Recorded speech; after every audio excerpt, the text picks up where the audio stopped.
I never imagined I'd one day have to defend my own home from someone trying to steal it. And definitely not from Barbara Higgins, the self-proclaimed queen of our homeowners association. But that's exactly what happened after my appendix ruptured, and I spent 3 miserable weeks in the hospital. It all started 6 months ago when I moved into Maplewood Pines Estates, a picture-perfect suburban neighborhood filled with trimmed hedges, pristine driveways, and people who measured their self-worth by how green their lawns were. I'm an architect who works from home, and I've spent years saving up to buy what I thought was my dream house. The day I moved in, I met her. Clipboard in hand, smile tighter than a locked vault. "Welcome to Maplewood Pines," she said, in a tone that made it sound more like a warning than a greeting. "I'm Barbara Higgins, president of the Homeowners Association. You'll need to review our bylaws immediately. We don't tolerate rule breakers here." Before I could even respond, she handed me a 3-inch binder stuffed with rules and regulations, scanning my moving boxes like she was inspecting contraband. "Your mailbox is 2 inches taller than regulation," she noted sharply. "You'll need to replace it within 7 days or face a fine." I forced a polite smile and told her I'd take care of it. That seemed to disappoint her. Later, my next-door neighbor Richard filled me in. "She thrives on confrontation," he warned. "Barbara's been president for 5 years. Nobody wants to run against her because she'll make your life miserable. Most of us just try to stay off her radar." For the first few months, I did exactly that. I followed every rule, paid every fee, and kept my head down. But that all changed the moment I decided to plant a vegetable garden in my backyard. Now, according to the HOA bylaws, gardens were perfectly fine as long as they weren't visible from the street. Mine wasn't.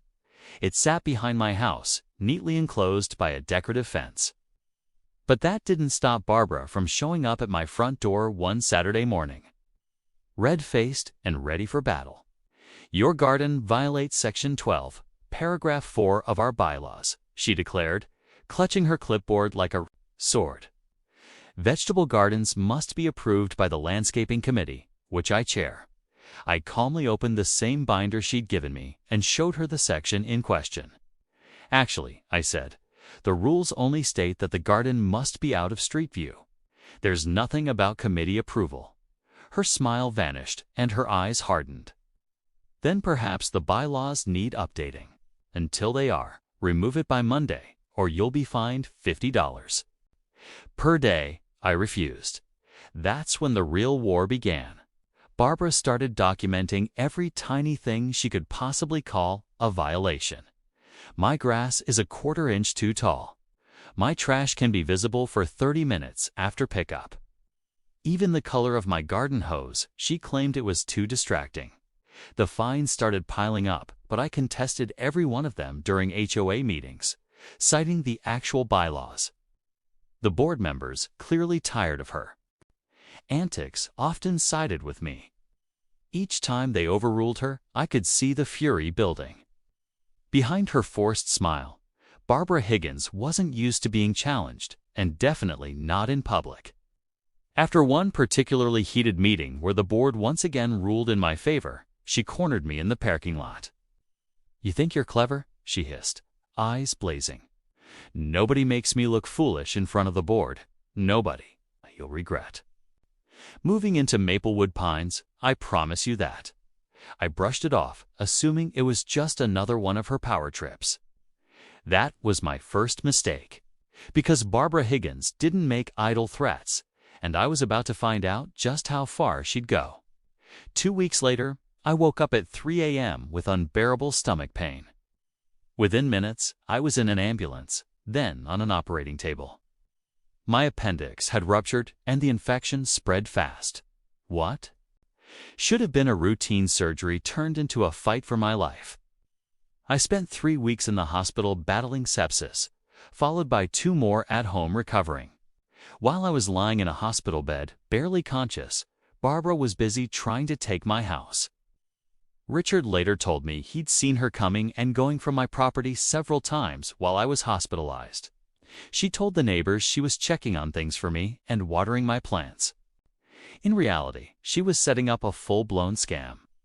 The day I came home, weak and moving slowly, I found an official-looking notice taped to my front door. It stated that, due to abandoned property regulations, my house had been claimed by the HOA and was now under new ownership. The notice even referenced a deed transfer, allegedly showing that I'd sold my home to Barbara Higgins for $1. My heart dropped. I called the county clerk's office immediately, and to my shock, the records confirmed it, according to their files.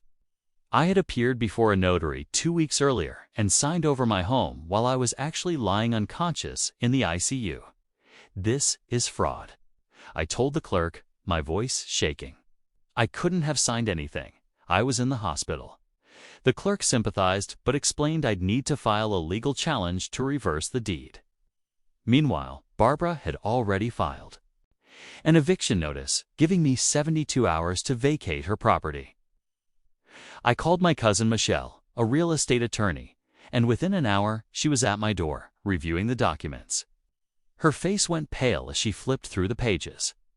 "This is an open and shut case of fraud," she said, "but we have to move fast. We'll file an emergency injunction to stop the eviction, and then go after her for fraud, forgery, and breaking and entering." Michelle spent the night drafting the filings while I gathered evidence. I called the hospital to get medical records proving I'd been there the entire time, complete with timestamps. I also installed security cameras around the property, just in case Barbara decided to push things even further. And it turned out that was a wise move, because the very next morning, as I sat at my kitchen table, sipping weak coffee and trying to process it all, Barbara Higgins showed up again, this time with 2 strange men standing behind her.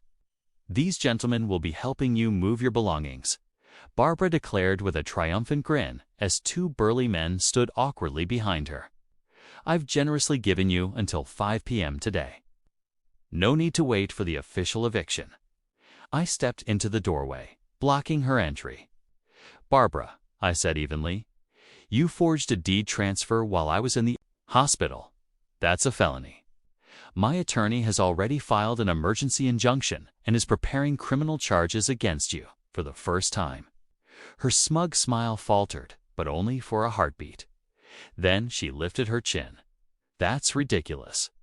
You signed the papers yourself." "I have a notarized document proving it. I was in intensive care, unconscious from sepsis," I replied, holding up my hospital records. "And the security cameras I installed last night recorded you admitting that you expect me to vacate a home you fraudulently claimed. Would you like to keep talking or wait until we're in court?" The 2 men exchanged uneasy glances. One muttered, "We were told this was just a routine eviction. We don't want any part of this." They turned and left, leaving Barbara standing alone on my porch, her face twisting with fury. "You think you're clever," she spat. "I have connections in this town you couldn't even imagine. When I'm done with you, you'll wish you'd just walked away." That same afternoon, the judge granted our emergency injunction, securing my right to stay in my home while the case went forward. Michelle, my cousin and attorney, immediately filed a criminal complaint with the district attorney's office, complete with hospital documentation, the forged deed, and the footage of Barbara's confrontation. To my surprise, the investigation moved fast. The notary whose stamp appeared on the forged deed had no record or recollection of any such transaction. A handwriting expert confirmed the signature wasn't mine. And bank records revealed that the very next day, after buying my home for $1, Barbara had gone on a shopping spree, purchasing thousands of dollars worth of furniture and appliances, clearly preparing to move in. But the most damning evidence came from Barbara's own laptop, which police seized under a warrant. Investigators found multiple drafts of the fake deed, internet searches like how to claim abandoned property and forging signatures, and even a floor plan of my house labeled with notes such as, "Convert guest room into office and replace curtains."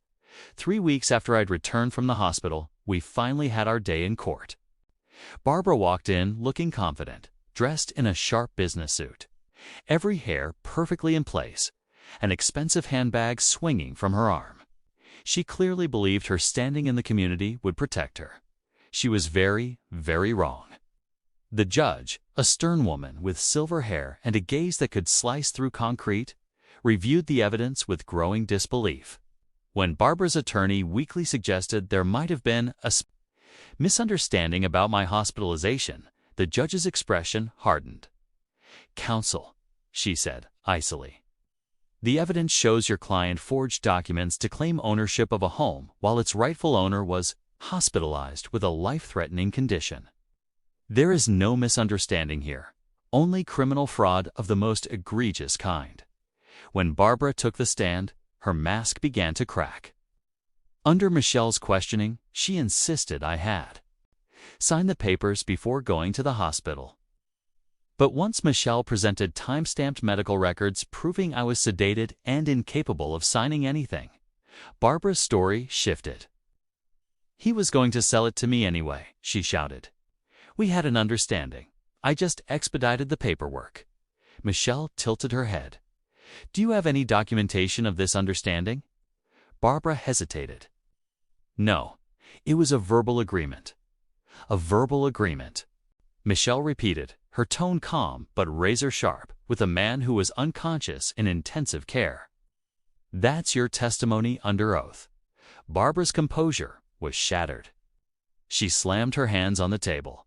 "He didn't deserve that house," she screamed. "He moved in and immediately started breaking rules. That garden was an eyesore. His mailbox violated regulations. Someone had to teach him a lesson." The courtroom went dead silent. Even her attorney dropped his pen and buried his face in his hands. The judge stared at Barbara in disbelief before speaking, voice cold and measured. "Mrs. Higgins, this court finds that you knowingly and willfully committed forgery, fraud, and attempted theft of real property. These are serious felonies in this state." She turned to the bailiff. "Take the defendant into custody." Barbara's bravado vanished as the bailiff approached, handcuffs glinting under the fluorescent lights. "You can't be serious," she cried, backing away. "I'm the president of the Homeowners Association. I volunteer at the community center. People respect me." The judge's reply was calm but merciless. "Mrs. Higgins, you attempted to steal a man's home while he was fighting for his life. You will be held without bail pending sentencing." Then she looked directly at me. "Sir, I am ordering the immediate nullification of the fraudulent deed transfer. Your property remains yours legally and unequivocally. Furthermore, the defendant will be required to pay restitution for any legal costs incurred." Finally, she turned back to Barbara, now trembling as the handcuffs clicked around her wrists. "Mrs. Higgins," the judge continued, "given the severity of these charges and your utter lack of remorse, you are facing a minimum of 5 to 7 years in state prison, plus fines, up to $75,000. Barbara's face drained of color as reality crashed down. "But my reputation," she stammered. "My position in the community." The judge cut her off with chilling finality. "You should have considered that before committing felony fraud." And just like that, the gavel came down. The woman who once ruled Maplewood Pines Estates with an iron clipboard was led out of the courtroom in cuffs, while I stood there, finally reclaiming the peace she had tried so hard to steal. Subscribe to HOA Conflicts for more.